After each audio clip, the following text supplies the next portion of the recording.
Hello विद्यार्थियों, आज આપણે ચિત્રકામના વિષયમાં તમારી કેતન ચિત્રકલામાં જુઓ પાના નંબર 12 તેની ઉપર કેલિગ્રાફી સર્જનાત્મક ચિત્ર પ્રવૃત્તિ આપવામાં આવી છે। એના વિશે આજે આપણે અભ્યાસ કરીશું।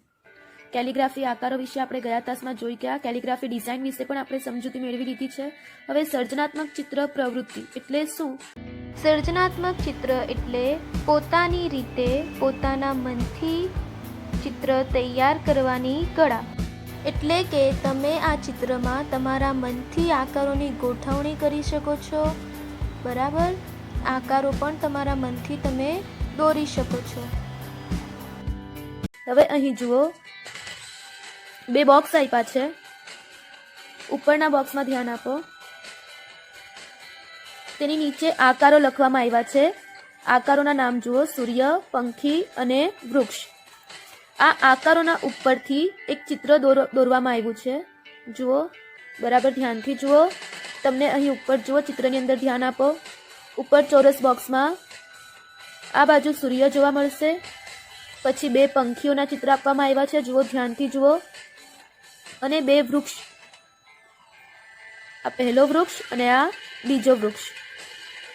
આ આકારોની યોગ્ય ગોઠવણી કરી વ્યવસ્થિત રીતે એક ચિત્ર તૈયાર કરવામાં આવ્યું છે। આ ચિત્રને શું કહેવાશે? કેલિગ્રાફી સર્જનાત્મક ચિત્ર। તમે જુઓ, અહીં પંખીના આકારો કેવા આપવામાં આવ્યા છે? કેલિગ્રાફી।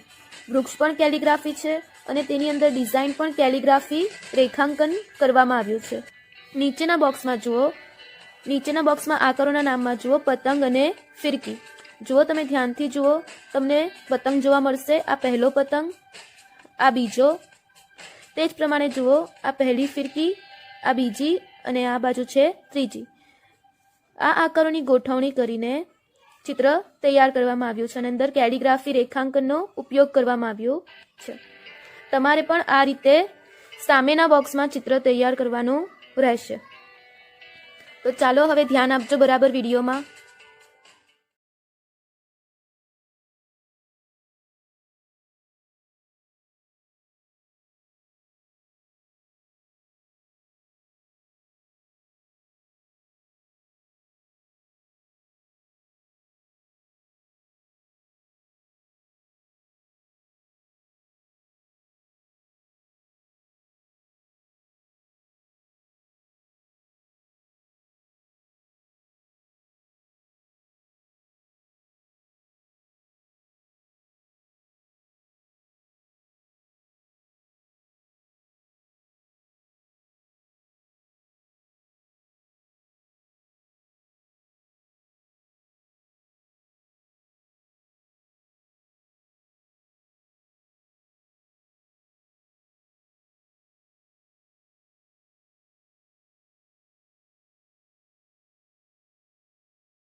વિદ્યાર્થીનીઓ, આ સર્જનાત્મક ચિત્ર કેલિગ્રાફી આકારોના ઉપયોગ કરીને કેલિગ્રાફી રીતે તૈયાર કરવાનું છે।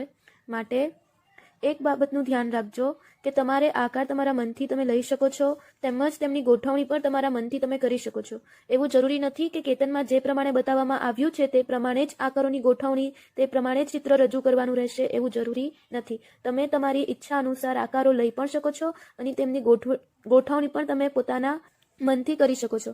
પણ એક બાબતનું ખાસ કરીને ધ્યાન રાખજો કે જે આકારોના નામ આપ્યા છે તે આકારોનું ચિત્રમાં હોવું ખૂબ જ જરૂરી છે। જેમ કે અહીં બીજા ચિત્રમાં આપવામાં આવ્યું છે પતંગ અને ફિરકી, તો પતંગ અને ફિરકી બંનેના આકારો ચિત્રની અંદર ફરજિયાત રીતે હોવા જ જોઈએ। ભલે તમે ગમે તે રીતે તેને ગોઠવી, તેના આકારો લઈ તમે ગમે તે રીતે તે ચિત્રને રજૂ કરી શકો છો, પણ તે આકારોનું હોવું ખૂબ જ જરૂરી છે। આ બાબતનું ખાસ ધ્યાન રાખજો।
જુઓ, આ પ્રમાણે મારું ચિત્ર તૈયાર થઈ ગયું છે. તમે પણ આવી રીતે કોઈ પણ જગ્યાએથી આકારો લઈ ચિત્ર તૈયાર કરી શકો છો. ત્યારબાદ તેની અંદર કેલિગ્રાફી રેખાંકન કરવાનું રહેશે. જુદા જુદા પ્રકારની રેખાઓનો કે જુદા જુદા પ્રકારની ડિઝાઇનોનો ઉપયોગ કરી તમારે તેની અંદર કેલિગ્રાફી રેખાંકન કરવાનું રહેશે. આકારો દોરાઈ જાય ત્યારબાદ તેને સ્કેચપેનની મદદથી આકારોની ઉપર સ્કેચપેનથી બોર્ડર કરવાની રહેશે. ફક્ત અને ફક્ત આકારોની ઉપર, અને જે લાઈનો દોરવામાં આવી છે તેની ઉપર. અંદરની જે તમે ડિઝાઇન કરશો તેને પેન્સિલ વડે જ કરવાની રહેશે, તે સ્કેચપેનથી કરવાની રહેશે નહીં. બ્લેક સ્કેચપેન સિવાય બીજી કોઈ સ્કેચપેન વાપરવાની રહેશે નહીં.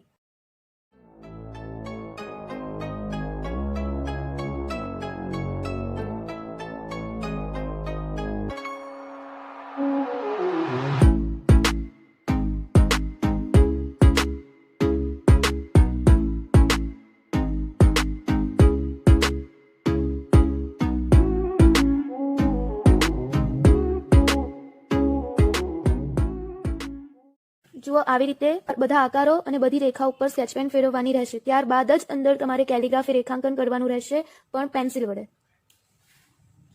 સ્કેચપેનથી કોઈએ પણ રેખાંકન કરવાનું નથી, પેન્સિલ વડે જ રેખાંકન કરવાનું રહેશે. જુઓ, અહીંથી તમે જોઈને કોઈ પણ કેલિગ્રાફી રેખાંકન, કોઈ પણ ટેક્સચર, કોઈ પણ ભાતનો ઉપયોગ તમે તમારા ચિત્રમાં કરી શકો છો. અહીંથી તમને જે રેખાંકન ગમે, જે ડિઝાઇન તમને ગમતી હોય તેનો ઉપયોગ તમે તમારા ચિત્રમાં કરી શકો છો.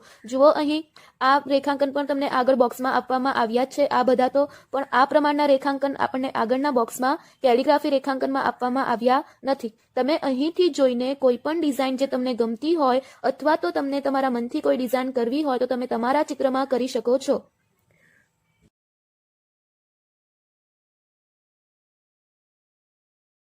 એટલે આ બાજુએ અને ઉપર નીચે એક સરખી ડિઝાઇન થવી જોઈએ નહીં. બસ આ બાબતનું ખાસ કરીને ધ્યાન રાખજો.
જુઓ વિદ્યાર્થીનીઓ, આ પ્રમાણે તમારે આખો ચિત્ર તૈયાર કરવાનો રહેશે.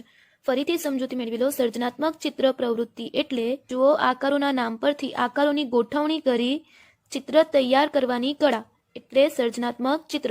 અહીં તમારી કેતન ચિત્રકલામાં તમને આકારોના નામ આપવામાં આવ્યા જ છે. જુઓ અહીં આકારોમાં સૂર્ય, પંખી અને વૃક્ષ. આ આકારોની વ્યવસ્થિત રીતે ગોઠવણી કરીને આખો ચિત્ર રજૂ કરવામાં આવ્યો છે. તે જ પ્રમાણે નીચે પતંગ અને ફિરકી. તમારે પણ તમારા મનથી આકાર લેવાના રહેશે, પણ તેની ગોઠવણી એ પ્રમાણે કરવાની રહેશે કે જેથી ચિત્ર સુંદર દેખાય. તમારા મનથી તમે આકારો લઈ શકો છો. તમારા મનથી તમને જે ફાવે તે રીતે તમે તેને આકારોની ગોઠવણી કરી શકો છો. તમને જે રેખાઓનો ઉપયોગ કરવો હોય તે રેખાનો ઉપયોગ પણ કરી શકો છો. પરંતુ અહીં એક વસ્તુનું ખાસ કરીને ધ્યાન રાખજો અને જે ચિત્ર પૂછવામાં આવ્યું છે, જેમ કે અહીં જુઓ પતંગ અને ફિરકી. તમે આ ચિત્ર દોરવા માંગતા હોવ તો ચિત્રની અંદર તે આકાર હોવું ખૂબ જ જરૂરી છે. જો તમે એકલા પતંગ દોરીને બેસી જશો અને ફિરકી દોરશો નહીં તો તે ચિત્ર ગુણને પાત્ર ગણાશે નહીં. આ ચિત્ર તમારે કેતનમાં દોરવાનું રહેશે. જો તમને આ પ્રમાણેનું જ દોરવું હોય, કેતનમાં બતાવ્યા પ્રમાણેનું, તો તમે આ પ્રમાણેનું પણ દોરી શકો છો. અથવા તો તમારા મનથી તમને કોઈ દોરવું હોય તો તમારા મનથી પણ તમે દોરી શકો છો. અથવા અહીંયા મેં બતાવ્યું છે તે પ્રમાણે દોરવું હોય તો તે પ્રમાણે પણ દોરી શકો છો. જરૂરી નથી કે જેવું કેતનમાં છે તેવું જ તમારે દોરવાનું રહેશે. હવે ઉપરનું જે બોક્સ આપવામાં આવ્યું છે સૂર્ય અને પંખીનો, તે તમારે કોરા ચોપડામાં દોરવાનું રહેશે. અહીં પણ તમે જુઓ આગળ બતાવ્યા પ્રમાણે તમે આ વૃક્ષનો પણ ઉપયોગ કરી શકો છો ચિત્રમાં. પંખીનું આકાર જો તમને મોર લેવું હોય તો તમે મોર લઈ શકો છો, અથવા તો તમારા મનથી તમે કોઈ પણ પક્ષીનો આકાર પણ લઈ શકો છો, સૂર્યનો આકાર પણ લઈ શકો છો અને તમારે ચિત્ર તૈયાર કરવાનું રહેશે. યાદ રાખજો, ઉપરનું ચિત્ર કોરા ચોપડામાં ફરજિયાત રીતે દોરવાનું રહેશે અને નીચેનું જે ચિત્ર છે પતંગ અને ફિરકીનું, તે તમારે કેતન ચિત્રકલામાં દોરવાનું રહેશે.